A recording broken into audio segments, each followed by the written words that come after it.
अस्सलाम वालेकुम नाजरीन, पाकिस्तान खबर टीवी के प्रोग्राम माइंड गेज के साथ मैं हूं खालिद भट्टी।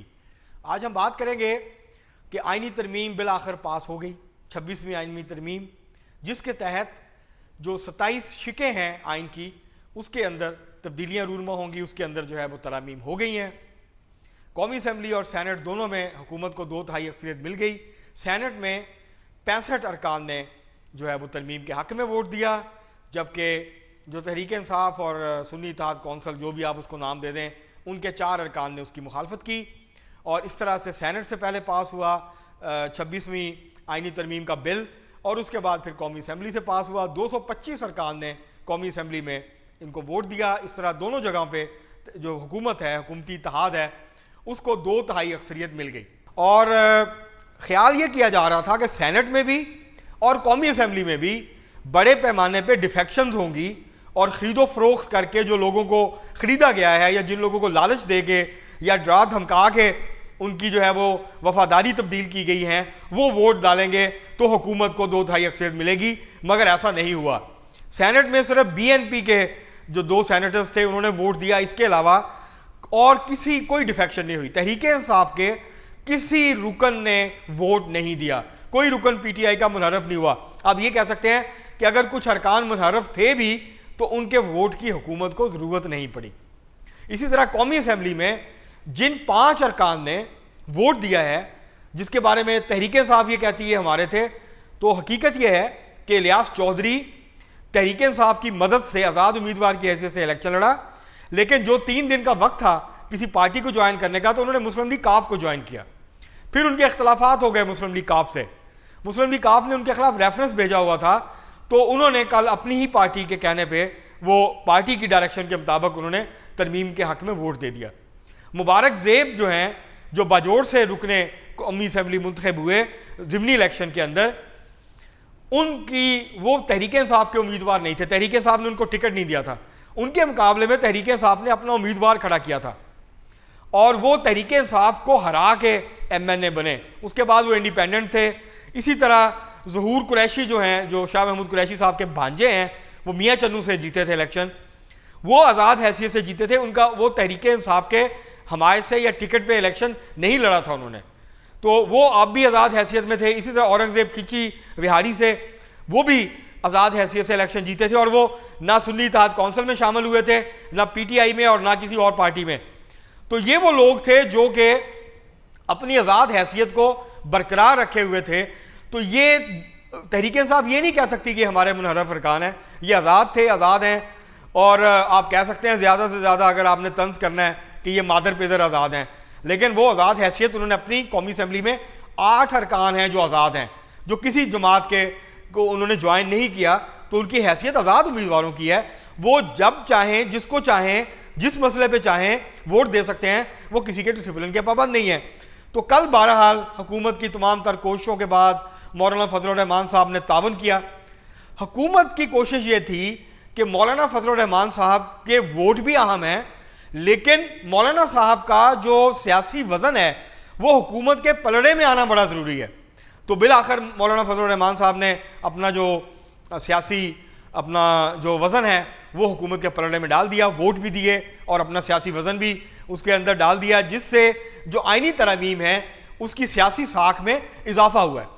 और ज़ाहिर है मौलाना एक बड़ी सियासी कुव्वत है, इंतखाबी कुव्वत इतनी बड़ी नहीं है जितनी वो बड़ी सियासी कुव्वत है, और ज़ाहिर है उनका एक सियासत में अपना एक मकाम है, उनकी एक हैसियत है, उसको उन्होंने एक दफ़ा फिर मनवाया। अगर आप देखें बहसीत मजमूई, तो जो 2 शख्सियात जिन्होंने सारी आइनी तरमीम के मामले पे सबसे ज़्यादा नाम कमाया, अपना काट बढ़ाया, अपने सियासी जो महारत कह लें, जो सियासी बसीरत है, उसका कमाल मुजाहरा किया, उनमें एक तो मौलाना फजलुर रहमान साहब हैं, बहुत सीजन पॉलिटिशियन हैं, बहुत पुराने सियासतदान हैं। उन्होंने अपने तजर्बे की बुनियाद पर जो है जो चीज़ें नहीं चाहिए थी, जो तरामीम वो निकलवाना चाहते थे, उन्होंने निकलवा ली। तहरीक इंसाफ को भी साथ रखा। तहरीक इंसाफ ने वोट नहीं दिया, लेकिन कंसल्टेशन के प्रोसेस में, मुशावरत के अमल में मौलाना साहब ने उनको साथ रखा। मौलाना साहब ने बहुत सी आइनी तरामीम जो हुकूमत करना चाहती थी वो मौलाना साहब की वजह से नहीं कर पाई। उसमें कुछ के ऊपर नून लीग ने भी रजिस्ट किया और पीपल्स पार्टी ने भी रजिस्ट किया, जिसकी वजह से 2-3 तरामीम जो हैं वो निकालनी पड़ी। तो मौलाना साहब ने बहुत शानदार किरदार अदा किया। उनके अलावा इस सारे मामले में बिलावल भुट्टो जरदारी साहब ने बहुत अच्छा किरदार अदा किया। उन्होंने अपनी कायदाना सलाहियतों का भरपूर इजहार किया और अपने आप को एक कौमी मुदब्बर रहनुमा के तौर पे जो है बिलावल भुट्टो जरदारी ने अपने आप को मनवाया। तो ये मुश्किल काम था जो बिलाखिर हो गया। अब इसके असरात क्या होंगे? इसका एक असर तो ये होगा कि जो सुप्रीम कोर्ट के हम ख्याल हैं उनके अंदर अब एक अजीब कैफियत बन जाएगी। वो अपना रद्द-ए-अमल देते हैं तो उनके ऊपर मज़ीद दबाव आएगा, उनको मज़ीद रद्द-ए-अमल का पार्लियामेंट के सामना करना पड़ेगा। ये इन तरमीम के बाद जो सुप्रीम कोर्ट की रवायती अथॉरिटी है उसके अंदर ज़ाहिर कमी आएगी। बहुत सारी पावर्स जो हैं आईनी बेंच को चली जाएंगी। जजों की तकर्रर का तरीक़ाकार तब्दील हो गया, चीफ जस्टिस की तकर्री का तरीका जो है वो तब्दील हो गया। अब क्या हो सकता है? मुमकिन तौर पर तहरीक इंसाफ पार्लियामेंट में नाकाम रही, इसको नहीं रोक सकी। अब ये हो गई, सदर साहब ने दस्तखत कर दिए, गजट नोटिफिकेशन हो गया, अब ये तरामीम आइन का हिस्सा बन चुकी है। मुमकिन तौर पर वकला इसके खिलाफ एक मुज़ामती तहरीक जो है उसका आगाज़ कर सकते हैं तहरीक इंसाफ की मदद से, लेकिन क्या वो कामयाब होगी? जो 2007 से 9 की वकला तहरीक थी वो इसलिए कामयाब हो पाई थी कि उस वक्त इस्टेब्लिशमेंट का एक हिस्सा उसकी हिमायत कर रहा था। उस वक्त के DGISI जनरल इशफाक परवेज़ कियानी जो हैं वो उसकी मदद कर रहे थे और वो पूरी तरह से पीछे खड़े थे। बड़ी सियासी कुव्वतें उस वक्त की वो वकला तहरीक के साथ खड़ी थी जो अब इस वक्त नहीं होंगी। ना पीपल्स पार्टी होगी, ना मुस्लिम लीग नून होगी, ना जमीयत उलमा इस्लाम होगी, ना इस तरह दूसरी छोटी जो जमातें हैं वो होंगी। तो उससे बहुत ज़्यादा फ़र्क पड़ेगा। वकला तहरीक में वो जान नहीं पड़ेगी, जितनी बड़ी मोबिलाइजेशन करना चाहती है तहरीक इंसाफ वो शायद ना कर सके। दूसरी तरफ जो रेजिस्टेंस है वो मुमकिन तौर पर अदलिया के अंदर से आ सकती है। इस्तीफ़ों की बाज़गश्त है, मुझे नहीं लगता कि कोई इस्तीफ़ा देगा इस मसले के ऊपर। वो ज़ाहिर है अपनी पोजीशन को रिटेन करने की कोशिश करेंगे, अपने आप को रीग्रुप करके दोबारा से अपनी जो अथॉरिटी है उसका सिक्का जमाने की कोशिश करेंगे। अब देखते हैं उसमें कामयाब होते हैं नाकाम होते हैं। अगर इस्तीफ़े आते हैं तो हुकूमत के लिए और आसानी हो जाएगी, लेकिन अगर इस्तीफ़े नहीं आते तो फिर जाहिर है नया चीफ जस्टिस जो है हुकूमत अपनी मर्ज़ी से लाएगी, क्योंकि जो स्पेशल कमेटी है पार्लियामानी उसके अंदर जो नुमाइंदगी है वो मुतनासिब नुमाइंदगी की बुनियाद पे है। जितनी सेनेट और कौमी असम्बली में नुमाइंदगी है जिस पार्टी की, उसी हिसाब से पार्लियामानी कमेटी में उसके नुमाइंदे जाएंगे। तो बहुत सारे मामला अब हुकूमत ने पार्लियामेंट के ज़रिए अपने हाथ में ले लिए हैं और अदलिया को एक तरह से बैक फुट के ऊपर जो है वो धकेला है। अदलिया जो मुसलसल जो है वो इफ्तिखार चौधरी साहब की बहाली के बाद से छाई हुई थी, डोमिनेट कर रही थी और एग्जेक्टिव के मामलात में दखल दे रही थी। तो पार्लियामेंट ने और हुकूमत ने अपने तय कोशिश की है कि इसको रोका जाए, इसके आगे बंद बांधा जाए। अब देखते हैं किस हद तक ये बंद जो है वो मजबूत रहता है, जल्दी टूटता है, देर से टूटता है, या बंद अपनी जगह पे कायम रहता है और अदलिया जो है वो बैकफुट पे जाती है और अपने काम के ऊपर तवज्जो देने की कोशिश करती है। क्योंकि पाकिस्तान की अदलिया की तारीख कोई बहुत दरख्शां नहीं है, बहुत अच्छी नहीं है। सियासतदान सॉफ्ट टारगेट हैं और अदलिया एस्टेब्लिशमेंट के साथ मिलकर चढ़ दौड़ती है जब उसका दिल करता है सियासतदानों पे, जमहूरी हुकूमतों पे। जब आमरीत आती है, माशाल्लाह लगता है, तो यही अदलिया भाग के उसकी तौसीक करती है, उसके ऊपर जो है वो मोहर लगाती है, मोहर सब्त करती है कि आप ठीक हैं, आप लीगल हैं, आप जो चाहें करें, आप बल्कि अगर आइन में तरमीम करना चाहें तो वो भी कर लें।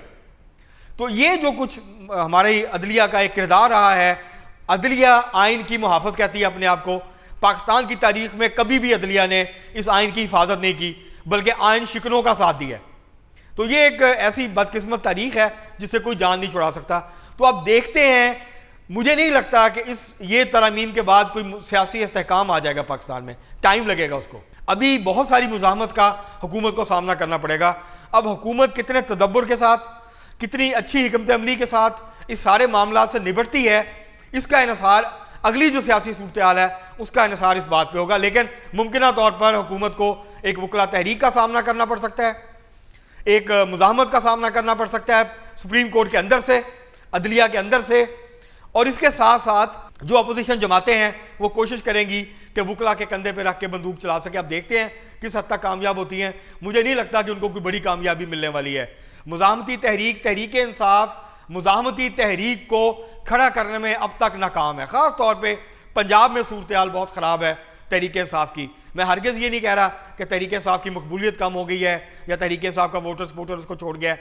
जो तंजीम है, जो सियासी कारकुनों का तहर्रुक है, जो एक बड़ी मोबिलाइजेशन करने की सलाहियत है, वो पंजाब में इस वक्त नापैद है। वो तहरीक इंसाफ इस पोजीशन में नहीं है कि कर सके।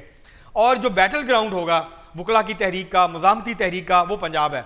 और अगर पंजाब में तहरीक इंसाफ और वकला बड़ी मूवमेंट नहीं बना सकते तो फिर उसका एक बड़ा इम्पैक्ट नहीं बन पाएगा। तो अब देखते हैं क्या होता है आगे चल के। फिलहाल हुकूमत बच गई है, हुकूमत के ऊपर जो दबाव था वो कम हो गया है, हुकूमत ज़्यादा ताकतवर बन के इससे बाहर आई है। लेकिन जो असल जीत है इसमें वो मेरे ख्याल से मौलाना फजल रहमान की है, बिलावल भुट्टो ज़रदारी की है और पाकिस्तान की जो जमहूरी कुव्वतें हैं उनकी है कि उन्होंने एक दफ़ा फिर जो है अपने सियासी तदब्बर से, अपनी सियासी महारत से वो कर दिखाया जो कुछ अर्सा पहले तक जो है वो नामुमकिन नज़र आता था और तहरीक इंसाफ को एक और नाकामी का मुंह देखना पड़ा। अब तक के लिए इतना ही, बहुत शुक्रिया।